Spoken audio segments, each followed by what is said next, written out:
TV Prasad ചേരുന്നു വിവരങ്ങളുമായി. പ്രസാദ്, ഈ പരാതിക്കാരി ആദ്യം ഈ CI ചൂഷണം ചെയ്തതായി പരാതി നൽകുന്നുണ്ട്. എന്നാൽ ഡിവൈഎസ്പി ഒരു FIR പോലും രജിസ്റ്റർ ചെയ്യാതെ അന്വേഷണം നടത്തിയതായി പറഞ്ഞുകൊണ്ട് അത് ക്ലോസ് ചെയ്യുകയാണെന്ന് അറിയിക്കുന്നു. അതെങ്ങനെയാണ് ഒരു ഡിവൈഎസ്പിക്ക് ചെയ്യാനാവുക എന്ന ചോദ്യമാണുള്ളത്. ഇപ്പോൾ മുഖ്യമന്ത്രിക്ക് പരാതി നൽകിയിട്ടുണ്ട് ഇവർ രേഖാമൂലം തന്നെ. അപ്പോഴും ന്യായീകരിക്കുന്ന രീതിയിൽ മാധ്യമങ്ങൾക്ക് മുൻപിൽ എത്തുകയാണ് ചെയ്യുന്നത്. പ്രസാദ് CI വിനോദിനോട് സംസാരിച്ചപ്പോൾ അദ്ദേഹം ഇതിൽ പരാതി ഉണ്ടായിരുന്നു, തൻ്റെ മൊഴി എടുത്തിരുന്നു, അല്ലെങ്കിൽ ഡിവൈഎസ്പി തന്നോട് ചോദിച്ചിരുന്നു തുടങ്ങിയ കാര്യങ്ങളൊക്കെ തന്നെയും സമ്മതിക്കുന്നുണ്ട്. മാത്രമല്ല, ഇവരൊരു തട്ടിപ്പുകാരിയാണെന്ന് വരുത്തി തീർക്കാൻ കൂടിയാണ് CI ശ്രമിച്ചുകൊണ്ടിരുന്നത്. അതുതന്നെയാണ് വിനീത. ഈ കേസ്, ഈ പരാതി തുടക്കം മുതൽ തന്നെ അത് പരിശോധിച്ചാൽ, അത് പഠിച്ചാൽ മനസ്സിലാകുന്നത് ഗുരുതരമായ സാഹചര്യത്തിലൂടെ ഇത് കടന്നുപോയി എന്നുള്ളത് തന്നെയാണ്. 2 വർഷം മുമ്പാണ് നേരത്തെ പറഞ്ഞതുപോലെ ആ വീടിൻ്റെ തർക്കവുമായി ബന്ധപ്പെട്ട ഒരു പരാതിയുമായി പൊന്നാനി പോലീസ് സ്റ്റേഷനിലേക്ക് ഈ വീട്ടമ്മ എത്തുന്നത്. അവിടെ എത്തിയതിന് ശേഷം CI വിനോദ് പരാതി സ്വീകരിച്ചു, അവിടെ വെച്ചു, റെസിപ്റ്റ് കൊടുത്തില്ല, നോക്കിക്കൊള്ളാം എന്ന് പറഞ്ഞ് അവിടെ നിന്ന് അയക്കുകയായിരുന്നു എന്നാണ് പരാതിക്കാരി പറഞ്ഞത്. രാത്രി 10 മണിയോടുകൂടി വീട്ടിലെത്തുന്ന സമയത്ത് അവിടെ പരാതിക്കാരി മാത്രമല്ല വിനീത ഉണ്ടായിരുന്നത്. പരാതിക്കാരിയുടെ ഒരു സുഹൃത്തായ യുവതി ഉണ്ടായിരുന്നു, യുവതിയുടെ ഒരു കുഞ്ഞുണ്ടായിരുന്നു, പരാതിക്കാരിയുടെ മകനുണ്ടായിരുന്നു. അവിടെ ഏതാണ്ട് അരമണിക്കൂറോളം സംസാരിച്ച് കഴിഞ്ഞതിന് ശേഷം ഇവരുടെ മുന്നിൽ നിന്ന് തന്നെ ഇവരെ മുറിയിലേക്ക് വിളിച്ചു കൊണ്ടുപോയി ഇവരെ ചൂഷണം ചെയ്യുകയായിരുന്നു എന്നാണ് പരാതിക്കാരി പറയുന്നത്. മാത്രമല്ല, അവിടെ നിന്ന് പുറത്തേക്ക് ഇറങ്ങുന്ന സമയത്ത് യുവതിയുടെ സുഹൃത്ത് അവിടെ വെച്ച് ഈ CIയെ താക്കീത് ചെയ്യുകയും ചെയ്യുന്നുണ്ട് എന്നാണ് ആ യുവതിയും, അതായത് പരാതിക്കാരിയുടെ സുഹൃത്തായ യുവതിയും റിപ്പോർട്ടറിനോട് വെളിപ്പെടുത്തുകയും ചെയ്ത്. അങ്ങനെ 4 പേർ, അതായത് 2 കുട്ടികളും ഈ യുവതിയും അതുപോലെ പരാതിക്കാരിയും ഉൾപ്പെടെ 4 പേരുള്ള വീട്ടിലേക്കാണ് രാത്രി സിവിൽ ഡ്രസ്സിൽ, ഔദ്യോഗിക വേഷത്തിലല്ലാതെ, ഔദ്യോഗിക വാഹനത്തിലല്ലാതെ ഈ CI വന്നത്. അതിന് കണ്ടതിന് സാക്ഷികളുണ്ട്. അതുപോലെ തന്നെ അങ്ങനെ വന്നു എന്ന് തെളിയിക്കാനുള്ള രേഖകൾ ഒരുപക്ഷെ പോലീസ് സ്റ്റേഷനിൽ സിവിൽ ഡ്രസ് ആയതുകൊണ്ട് ഉണ്ടാവുകയുമില്ല. CI വന്ന് ചൂഷണം ചെയ്തു എന്ന കാര്യം വളരെ വ്യക്തമാണെന്നാണ് യുവതി പറയുന്നത്. അതിനുശേഷം ഈ CI വിനോദ് ഇങ്ങനെ ചൂഷണം ചെയ്ത വിവരം അന്നത്തെ സിരൂർ DYSP ആയിരുന്ന VV ബെന്നിയെ കണ്ട് നേരിട്ട് അറിയിക്കുകയായിരുന്നു.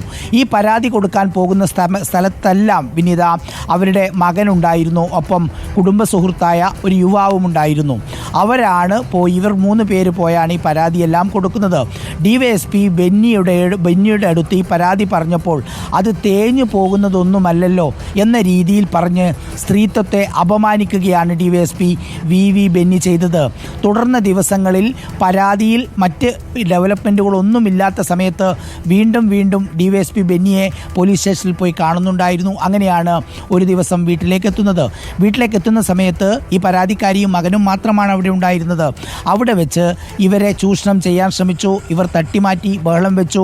അപ്പോൾ മോൻ ഉള്ളത് കൊണ്ട് മാത്രം CI വിനോദ് ചെയ്തത് ഈ DYSPക്ക് ചെയ്യാൻ കഴിഞ്ഞില്ല എന്നുള്ളതാണ് ഈ സ്ത്രീ വിശദീകരിക്കുന്നത്.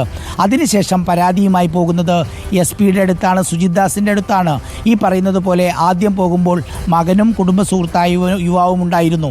2ാമത്തെ തവണ പരാതിയുമായി പോയപ്പോൾ മകനും ഈ സ്ത്രീയുമാണ് ഉണ്ടായിരുന്നത്.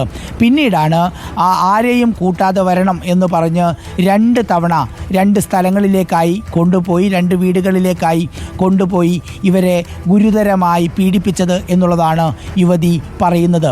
ഒരുപാട് സമയം നമ്മൾ സംസാരിച്ചപ്പോഴും പലതവണ സംസാരിച്ചപ്പോഴും ഈ ഒരൊറ്റ കാര്യം മാത്രമാണ് ഈ സ്ത്രീ പറയുന്നത്. മാത്രമല്ല, ഇവരുടെ കൂടെ പോയ ആളുണ്ട്, ഈ CI വിനോദ് വീട്ടിലേക്ക് വരുന്നത് കണ്ടവരുണ്ട്. ഇതുപോലെ സാഹചര്യ തെളിവുകളും ഇവർ പറയുന്നതും കണക്ക് കൂട്ടിക്കഴിഞ്ഞാൽ ഒരുപാട് തവണ സംസാരിക്കുമ്പോൾ ഒരുപക്ഷെ ഒരാൾക്ക് അങ്ങോട്ടും ഇങ്ങോട്ടൊക്കെ പറഞ്ഞത് മാറിപ്പോകും. പക്ഷേ അതുപോലും ഇല്ലാതെ വളരെ വ്യക്തമായി ഇവർ തുടർച്ചയായി ഈ കാര്യങ്ങൾ തന്നെ പറഞ്ഞുകൊണ്ടിരിക്കുകയാണ്. അതിനർത്ഥം അവർ ചൂഷണത്തിന് വിധേയമായിട്ടുണ്ട് എന്ന് തന്നെയാണ്. ആ ഉറപ്പിൽ തന്നെയാണ് നമ്മൾ ഈ വാർത്ത ഇന്ന് രാവിലെ സംപ്രേഷണം ചെയ്യുകയും ചെയ്യുന്നത്. രാവിലെ തന്നെ മുഖ്യമന്ത്രിക്ക് പരാതി കൊടുത്തു, DGPക്ക് പരാതി കൊടുത്തു, SHOക്കും അതുപോലെ തന്നെ അതിന് മുകളിൽ മുകളിലുള്ള ഉദ്യോഗസ്ഥർക്കെല്ലാം അവരുടെ ഇമെയിലിലേക്കും ഈ യുവതി പരാതി കൊടുക്കുന്ന സ്ഥിതിയുണ്ടായി. ഈ നിമിഷം വരെ കേസ് രജിസ്റ്റർ ചെയ്യാൻ വേണ്ടി തയ്യാറായിട്ടില്ല. 376 കേസ് അത് കോഗ്നിസിബിൾ ഒഫൻസാണ്. പരാതി കിട്ടിയാൽ ഉടൻ FIR രജിസ്റ്റർ ചെയ്തതിന് ശേഷമാണ് അന്വേഷണം നടക്കേണ്ടത്.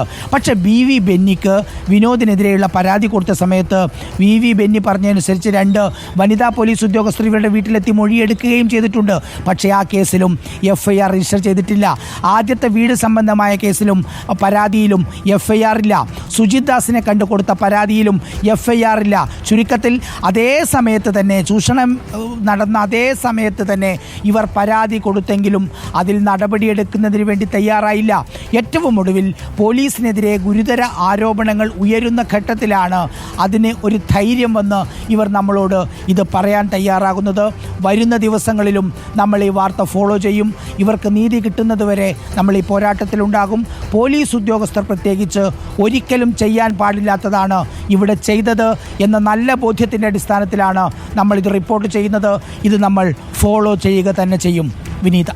ശരി, TV പ്രസാദാണ് വിവരങ്ങൾ നൽകിയത്. ഏതായാലും മുഖ്യമന്ത്രിക്ക് ഉൾപ്പെടെ പരാതി നൽകിയിട്ടുണ്ട്. തുടർ നടപടികൾ എന്താവുമെന്നാണ് ഇനി അറിയേണ്ടത്. നമുക്ക്